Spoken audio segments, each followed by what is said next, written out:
어느 산모가 자연분만을 하지 못해서 수술을 받게 되었습니다. 의사가 마취를 하기 위해서 산모에게 심호흡을 하라고 이야기를 합니다. 그랬더니 그 산모가 너무 긴장을 했는지 입으로 심호흡을 하지 않고 말로만 심호흡, 심호흡 이렇게 이야기했다고 합니다. 산모가 얼마나 그 순간에 긴장을 했는지 또 당황했는지 충분히 공감이 가면서도 마치 산모의 모습이 우리 크리스천들의 모습이 아닌가 이런 생각을 좀 하게 되었습니다. 예수님을 믿는다는 것은 그분을 따르고 또 그분의 말씀에 순종하는 것인데 행동은 하지 않고 입으로만 믿음, 믿음 이러면서 심호흡만 하고 있는 것은 아닌가 그런 생각이 들었기 때문입니다. 이제까지 우리는 이 야고보서의 말씀을 살펴보면서 굉장히 냉엄한 책망들을 들었습니다. 말과 행동이 다르다. 믿음과 삶이 다르다. 그래서 심지어는 그렇게 행함이 없는 믿음은 너희 죽은 믿음이다 라는 이런 무서운 이야기까지 듣기도 하였습니다. 끝때로는 이 야고보의 말이 너무 좀 심한 것 아닌가, 너무 좀 극단적으로 몰아세우는 것 아닌가 이렇게 생각이 들면서도 이 말씀을 우리가 인정할 수밖에 없는 것은 예수님께서도 입으로 주여 주여 하는 자마다 다 하나님 나라에 들어가는 것이 아니다 라고 분명하게 말씀해 주셨기 때문입니다. 물론 구원은 하나님의 주권적인 영역이기 때문에 사람이 이 사람은 구원을 받는다 아니면 이 사람은 구원을 못 받는다 판단할 수는 없지만 약속된 말씀에 따라서 주의 이름을 부르는 자 중에도 구원을 받지 못하는 자가 있다는 것은 굉장히 충격적인 이야기가 아닐 수 없습니다. 그 지난주 뉴스 중에 검색순위 1위에 올랐던 뉴스가 있습니다. 근데 그 제목을 보고 제가 너무나 깜짝 놀랐습니다. 한국 대형교회 목사 성추행, 그리고 그 뒤에 출국 금지 이렇게 써 있는 겁니다. 검색순위 1위에 올랐다는 것은 그만큼 사람들에게 많은 관심을 받은 기사라는 얘기고, 여러분도 아시는 것처럼 이 이야기는 이재록이라고 하는 목사의 성추행에 관한 기사였습니다. 자칭 교인 수가 13만 명이라고 하는 만민중앙교회입니다. 구로동에 있는 교회인데요, 이 교회 한번 들어가 보면은 아주 그 규모에 놀랍니다.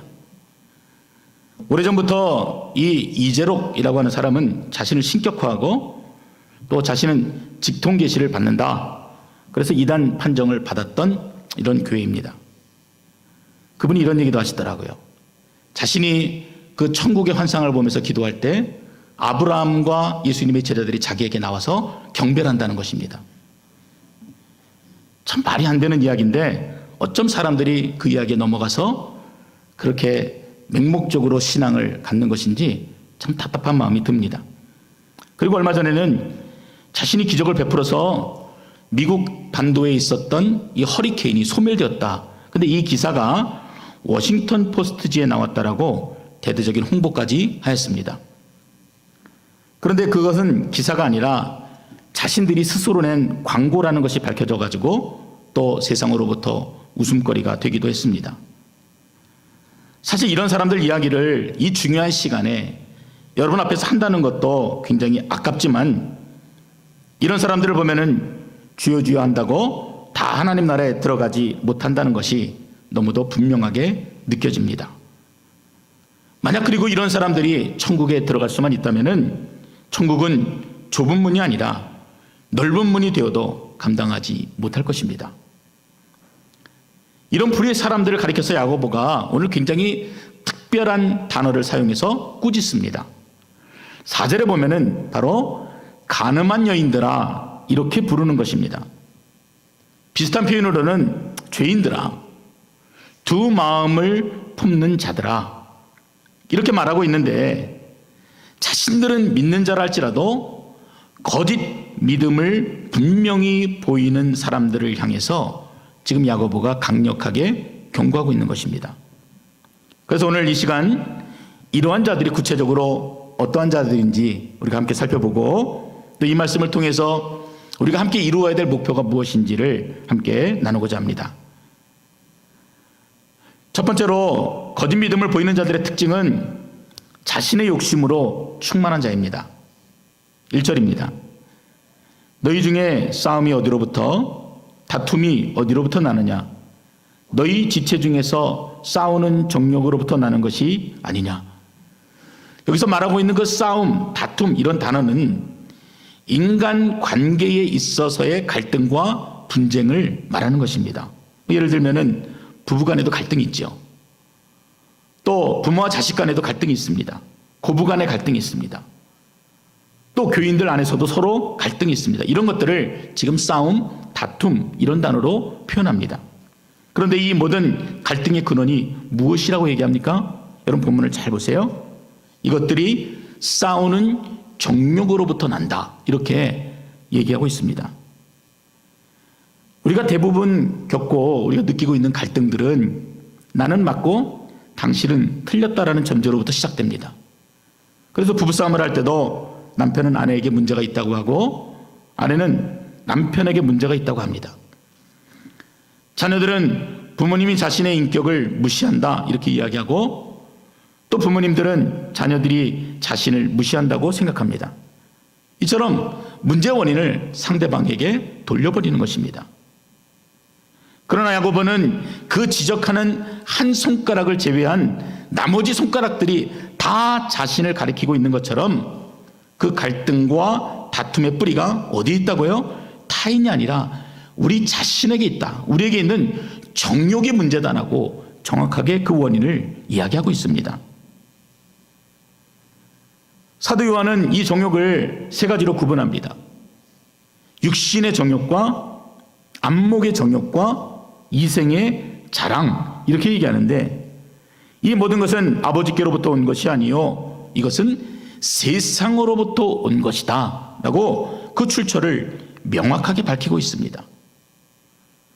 그래서 이 말을 정리하면은 우리는 분명 하나님의 은혜로 거듭난 그리스도인인데 여전히 우리 안에 뭐가 있다는 거예요. 여전히 세상의 욕망이 있어서 그것들에 의해서 넘어지고 그것들에 의해서 다투고 싸우고 분쟁하고 미워하고 갈라서고 여전히 우리 안에 있는 이 죄의 문제와 싸우고 있는 이 심각한 현실을 말하고 있는 것입니다. 사도 바울 같은 분도 이런 부분에 있어서 심각하게 갈등하고 고민했습니다. 끊임없이 하나님 앞에 나아가려고 하고 무릎으로 간구하고 온전히 서려고 노력했지만 그럴 때마다 여전히 넘어지는 자신을 향해서 한탄하는 이야기가 로마서 7장에 나와 있습니다. 이 로마서 7장에 보면은 바울이 세 가지를 말하고 있는데 먼저 바울이 탄식하는 첫 번째 이야기는 자기가 원하는 것은 못하고 도리어 원하지 않는 것을 하고 있는 이 스스로를 발견할 때라고 그렇게 말합니다. 제가 7장 17절부터 좀 읽어드리겠습니다. 이제는 그것을 행하는 자가 내가 아니요 내 속에 거하는 죄니라. 내 속 곧 내 육신에 선한 것이 거하지 아니하는 줄을 아노니 원함은 내게 있으나 선을 행하는 것이 없도다. 내가 원하는 바 선은 행하지 아니하고 도리로 원하지 아니하는 바 악을 행하는도다. 그 안타까움 가운데 바울이 부르짖고 있는 것이 기가 막히잖아요. 제가 노력을 안 하는 것도 아니고 열심히 살려고 하는데 여러분들처럼 말입니다. 정직하게 살려고 하고 그리스도인답게 살려고 하는데 내 뜻대로 되는 것이 아니라 죄에 굴복되어지고 넘어지는 스스로를 발견하게 될 때 바울이 탄식했다는 것입니다. 그리고 두 번째로 바울은 자신 안에 하나님의 영으로 충만케 되기를 간절히 바라는데 이 안에 죄와 하나님이 함께 공존하신다는 그 사실에 대해서 절규합니다. 여러분 우리도 그래요. 여러분 우리 안에 죄의 문제가 있습니까 없습니까? 있어요. 분명 하나님이 나를 거룩하다 하셨는데 여전히 내 안에서는 이 죄의 문제와 하나님의 거룩이 싸웁니다. 성령 충만할 때는 하나님의 성령이 나를 지배해서 내가 그 안에 굴복이 되어지고 순종이 되어지는데 성령이 아니라 내가 충만케 되어지면은 하나님의 성령은 내가 무시해버리고 내 뜻대로 결정하고 판단하는 것이에요. 여러분, 이런 갈등이 언제까지 이루어져야 되겠습니까? 주님 오시는 날까지. 그때 비로소 완성이 되어지고 그때 비로소 우리가 영화롭게 되기 때문에 주님 만나기 전까지는 늘 이러한 갈등 속에 살아갈 수밖에 없습니다. 그리고 바울이 말하고 있는 세 번째는 결국 이렇게 갈등하다가 악한 정욕에 패배하여서 허우적거리고 있는 자신을 발견하게 될 때라고 기록하고 있습니다. 23절에 보면은 내 지체 속에서 한 다른 법이 내 마음의 법과 싸워 내 지체 속에 있는 죄의 법으로 나를 사로잡는 것을 보는도다. 너무나 안타깝게 그렇게 스스로를 바라보고 고백하고 있는 것입니다. 내 안에서 늘 하나님의 소욕과 육신의 소욕이 충돌하고 이길 것 같은데 번번이 넘어지고 어둠의 영이 득세하고 있는 현실 앞에서 절망감을 느끼고 있는 것입니다. 그러나 이런 바울의 처절한 내적 갈등이 거짓 믿음을 가진 자들 안에도 일어나는 이 갈등과 분명히 차별이 있습니다. 그것은 진정한 자기 성찰과 문부림입니다. 대부분의 사람들은요, 신앙적으로 패배하는 삶에 대해서 깊이 인식하지 못하고 살아갑니다. 어쩌면 세상이 주는 정욕들에 자신을 이렇게 넘겨주는 것에 대해서 무감각합니다. 크리스찬들도 처음에는요, 어떻습니까? 넘겨주는 일에 무감각하는 것을 넘어서서 무뎌져 버립니다. 그래서 영적으로 무감각하게 살아가는 것, 그것이 마치 당연한 것처럼 서로에게 인식되어지고 그렇게 용납하고 살아가는 것 같습니다.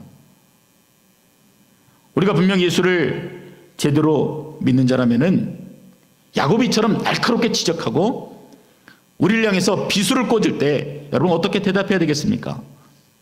네, 야고보 선생님, 당신이 맞습니다. 제가 그 죄인입니다. 그 감당할 수 없는 은혜로 구원을 받았지만 여전히 깨어지고 여전히 패배하고 여전히 넘어지는 죄인입니다. 그럼에도 저는 하나님의 은혜가 아니고는 단 한순간도 살아갈 수가 없는 자입니다. 그래서 지금 이 순간, 이 패배 순간에도 하나님의 은혜를 구합니다. 이렇게 처절한 몸부림과 고백이 있어야 하는 것입니다. 바울도 그래서 그 바로 뒤에 보면은요, 이런 말씀을 적어놓고 있습니다. 오호라, 나는 곤고한 사람이로다.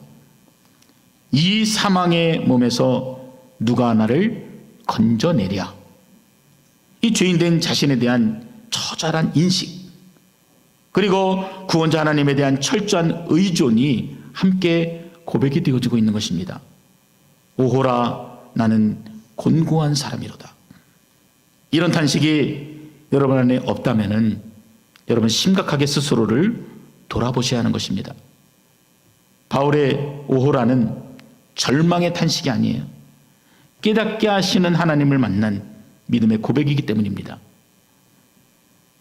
한국교회 목회자들 가운데 타고난 신학과 경건의 삶으로 존경을 받았던 정암 박윤선 박사님이 계십니다. 이미 이분이 88년에 소천하셨지만 예전에 평양신학교를 졸업하시고 또 미국에 유학까지 다녀온 유학파이십니다.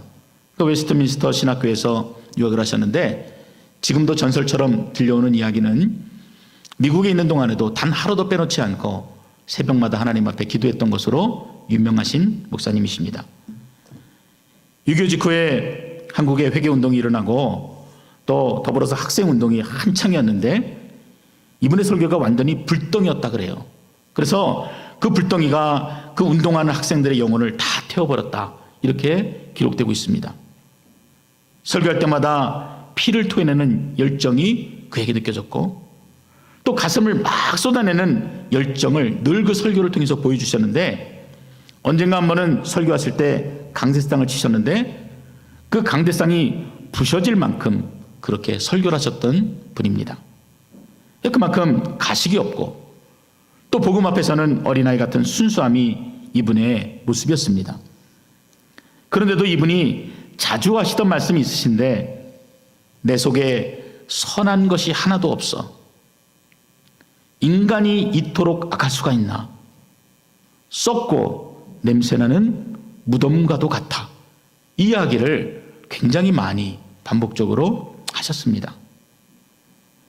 이분을 잘 모르시는 분들은 그분이 아마 이 겉과 속이 좀 다르구나 이렇게 생각할 수 있지만, 이분의 말씀은 자신이 하나님의 말씀을 깨달으면 깨달을수록 그 자신 안에서 발견이 되어지는 그 모든 더러움과 이 모순 때문에 견딜 수가 없으셨던 것입니다. 하나님의 그 빛 가운데로 들어가니까, 더 가까이 나아가니까 자신 안에 감춰져 있는 이 어두움이 너무나 환하게, 너무나 수치스럽게 드러나는 것에 대해서 견딜 수가 없어서 이처럼 끊임없는 고백을 하셨던 것입니다. 제가 지금 읽어드릴 이 시는요, 여러분이 잘 알고 있는 이어령 교수님의 시입니다. 이분이 예수님을 만나고 나서 변화되어졌는데 최근에 책을 하나 또 내셨어요. 지성에서 영성으로, 그 책은 우리가 잘 알고 있는데 그 이후에 또 좋은 책을 하나 내셨습니다. 제가 그 책을 읽고 있는데 그 첫 페이지에 이 시가 적혀 있는데 오늘 이 설교하고 너무나 잘 맞아서 여러분들에게 좀 소개해 드리려고 합니다. 태양은 혼자의 힘으로 빛나는 것이 아니다. 비나 구름 그리고 어둠과 함께 있을 때 빛은 비로소 빛이 된다. 사막의 모래알을 비출 때 태양은 저주지만 풀잎 이슬 위로 쏟아지면 축복이다.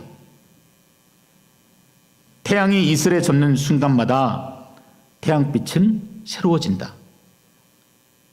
하나님은 우리에게 밤을 주신 것이 아니라 밤을 통해서 새벽의 빛을 주신 것이다. 하나님은 우리에게 홍수를 주신 것이 아니라 홍수로 인한 아름다운 무지개를 주신 것이다.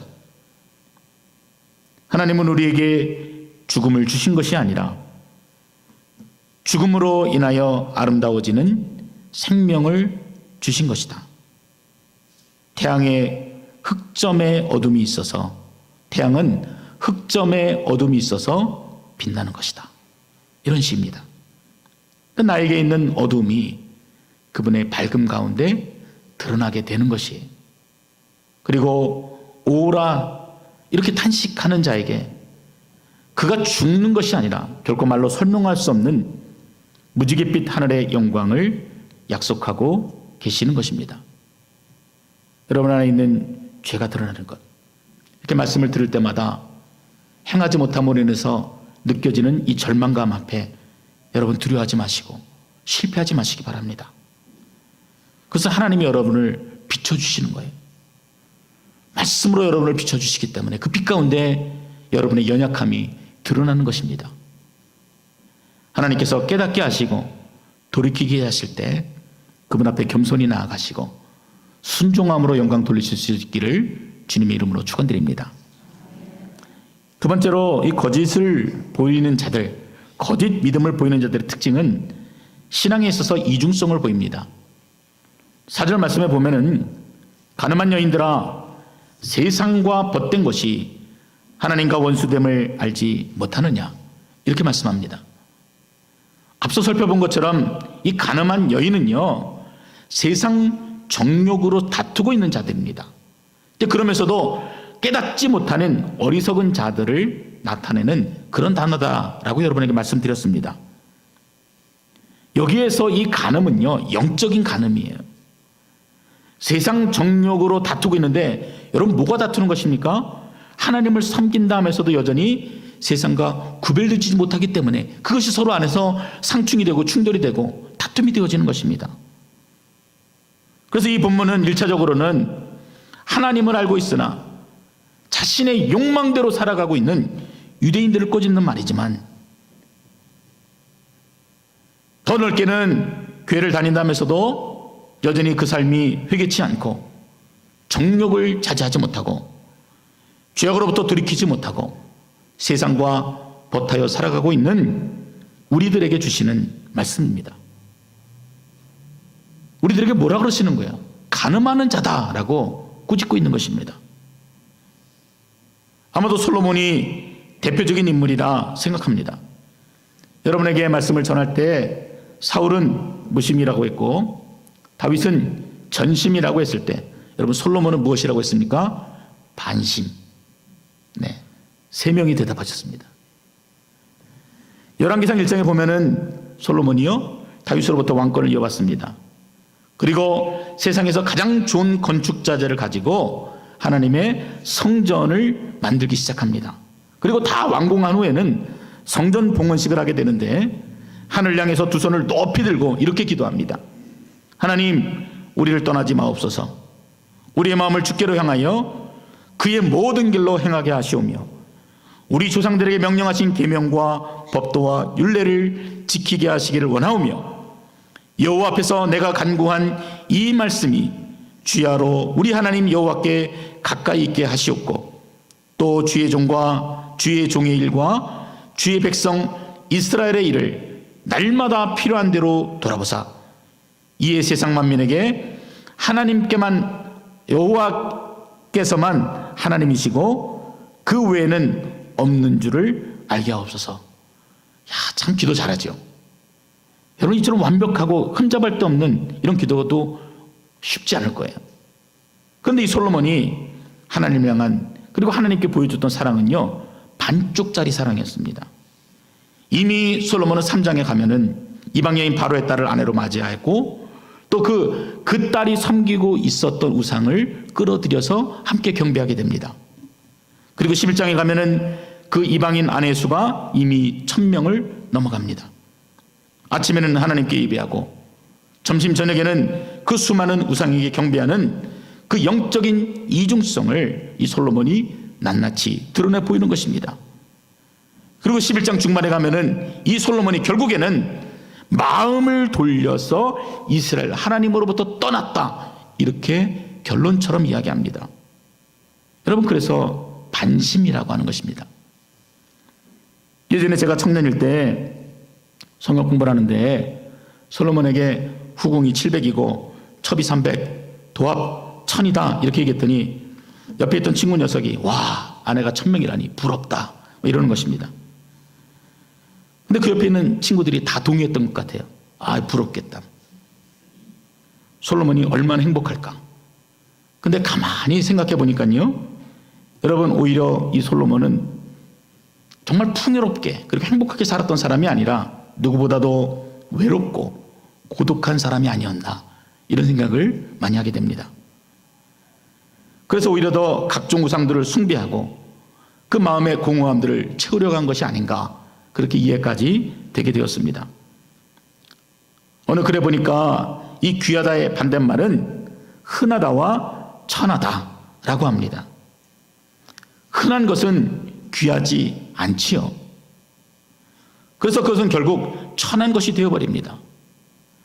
사람들은 저마다 사랑에 목말라 하는 것은 그 참된 사랑이 흔하지 않기 때문에 그렇습니다. 그런데 그 사랑을 1000명에게 나눠준다고 여러분 생각해 보십시오. 그 귀한 사랑을 받을 수도 없는 것이고 또 그것으로 만족할 수도 없고 그 사랑을 받은 1000명 중 누구 하나도 사랑을 받았다라고 얘기할 수가 없는 것입니다. 우리에게 있어서도 하나님을 사랑하고 세상을 사랑하는 것이 결코 공존할 수 없습니다. 그래서 야고보는 세상을 추구하고 자신의 만족을 추구하는 것이 결국에는 하나님과 원수되는 것이다라고 그렇게 이야기합니다. 세상을 추구하고 세상을 사랑하는 것은 하나님께 드려야 할 마음이 반쪽이 되기 때문입니다. 그리고 솔로몬처럼 결국에는 그 나머지 반쪽만아도 다 빼앗겨버리는 그러한 결과들을 우리가 보고 있기도 하는 것입니다. 사랑하는 성도 여러분, 그러나 반대로 여러분이 하나님을 향해 온전한 마음을 드리게 되면은 온전한 사랑을 드리게 되면은 세상은 자연스럽게 여러분과 원수가 되어집니다. 요한복음 15장 19절에 너희가 세상에 속하였으면 세상이 자기의 것을 사랑할 터이나 너희는 세상에 속한 자가 아니요 도리어 세상에서 나의 택함을 입은 자인 고로 세상이 너희를 미워하느니라. 그래서 내가 하나님 앞에 더 가까이 나아가고 또 그 말씀 앞에 순종하려고 노력하면 노력할수록 여러분, 세상 사람들이 여러분을 미워하는 것은 당연한 것입니다. 자연스럽게 멀어지는 것이. 앞서 여러분과 잠깐 읽었던 요한일서 2장 15절 16절을 처음부터 끝까지 읽어보면 이렇습니다. 이 세상이나 세상에 있는 것들을 사랑하지 말라. 누구든지 세상을 사랑하면 아버지의 사랑이 그 안에 있지 아니하니 이는 세상에 있는 모든 것이 육신의 정욕과 안목의 정욕과 이생의 자랑이니 다 아버지께로부터 온 것이 아니요 세상으로부터 온 것이라. 여전히 세상과 하나님 사이에서 위험한 줄타기를 하시며 저울질 하시는 분이 계십니까? 여러분, 그렇다면 반심이 아니라 전심으로 하나님을 경배하는 그 결단이 오늘 이 시간 여러분의 있기를 바랍니다. 주님 안에서 참된 행복을 발견하고 날마다 주님이 주시는 그 참된 사랑 안에 거하는 그 은혜가 바로 우리에게 필요한 것입니다. 마지막으로 야고보가 이 12절까지 본문에서 결론처럼 말하고 있는 이 명령형 동사들이 있습니다. 그것들을 좀 나열해 보면은 우리가 이제 이 거짓 믿음, 이중성 있는 믿음, 겉하고 속이 다른, 행함과 믿음이 다른 이 믿음이 어떻게 극복되어지고 어떤 방법으로 이겨낼 수 있는지를, 그런 방법들이 우리가 지혜를 얻게 됩니다. 이 먼저 7절에 보면은 그런즉 너희는 하나님께 순종하고 복종하라, 이렇게 말씀합니다. 주님 말씀하실 때 작은 일이라도 순종하는 것입니다. 그 말씀 앞에 여러분이 진짜 진지한 마음으로 엎드리는 것입니다. 여러분, 그럼 어떻게 됩니까? 마귀가 너희를 무서워 피하리라, 이렇게 말씀합니다. 두 번째로 8절에 하나님을 가까이 하라 말씀합니다. 당연하지요. 하나님을 가까이 하면 가까이 할수록 우리 죄가 드러나게 되고요, 또 뭐로부터 멀어지게 됩니까? 죄로부터 멀어지게 되어 있습니다. 본문에도 그리하면 하나님께서 너희를 더욱 가까이 하시리라, 이렇게 약속을 주고 계십니다. 세 번째로 하나님과 세상 사이에서 왔다 갔다 하면서 두 마음을 품은 죄인들아, 손을 깨끗이 하라, 마음을 성결하게 하라. 처절하게 깨닫고 회개와 각성의 자리로 나아가라고 그렇게 말씀합니다. 네 번째로 하나님의 영과 죄가 우리 안에 공존하는 것에 대해서 슬퍼하며 애통하며 울어라, 이렇게 말씀합니다. 바울처럼 오라 나는 공고한 사람이다, 자신의 죄를 끌어안고 거룩하신 하나님 앞에 내어놓고 울 수 있는 저와 여러분이 되셔야 하는 것입니다. 그리고 마지막으로 11절에 공동체 안에서 이처럼 믿음이 연약한 자들을 바라보게 되는데 그들을 가리키면서 서로 비방하거나 판단하지 말라는 말씀으로 마무리를 하고 있습니다. 사랑하는 성도 여러분, 믿음은 행동하는 것입니다. 행동하지 않는 것은 결국 믿지 않는다는 것을 의미합니다. 행함으로 여러분들의 믿음이 하나님과 세상에 분명히 나타나고, 또 그래서 하나님이 원하시는 그 귀한 삶이 우리를 통해서, 행함을 통해서 드러나고 나타날 수 있기를 주의 이름으로 축원드립니다. 우리는 분명 순결하지 못한 세상에 살고 있어요. 하나님을 알고 거룩한 자라 부름을 받았지만 여전히 죄의 문제와 씨름하면서 아파하고 고통스러워합니다. 넘어집니다. 실패합니다. 그러나 그것으로 끝나는 것이 아니라 이런 현실을 깊이 깨닫고 그럴수록 더욱더 하나님께 나아가고 그분만 의지하고 또 그분 앞에 간절히 도움을 구하는 겸손한 믿음을 보이시기를 주님의 이름으로 축원드립니다. 아멘. 기도하겠습니다. 거룩하신 아버지 하나님, 오늘 야고보를 통해서 전해지는 이 귀한 음성을 우리가 듣습니다. 하나님, 우리가 하나님을 믿고 또 그리스도인이라 말하면서도 여전히 죄의 문제에 있어서 자유롭지 못하고 뿐만 아니라 실패하고 넘어지는 연약한 자임을 고백할 수밖에 없습니다. 하나님, 이것이 우리 가운데 무감각해지지 않도록 우리를 깨워주시기를 원합니다. 오늘 성령께서 우리 마음을 들추시고 보이셨는데 하나님, 이런 현실 앞에 패배자로 서지 않게 하시고 오히려 승리자로 서게 하셔서 우리 하나님을 더욱더 가까이 하고 더욱더 주님만 의지하는 귀한 믿음의 고백이 넘치게 하여 주시옵소서. 저마다 가지고 있는 어려움의 문제들을 주님이 아시오니 하나님, 더욱더 주님을 가까이 하는 인생이 되게 하셔서 오늘 야고보가 말하고 있는 더 큰 은혜가 우리 안에 고백이 되어지고 넘치고 또 우리에게 간증이 되어지는 귀한 시간들로 인도하여 주시옵소서. 지금도 살아계시고 역사하시는 예수님의 이름으로 기도드렸습니다. 아멘.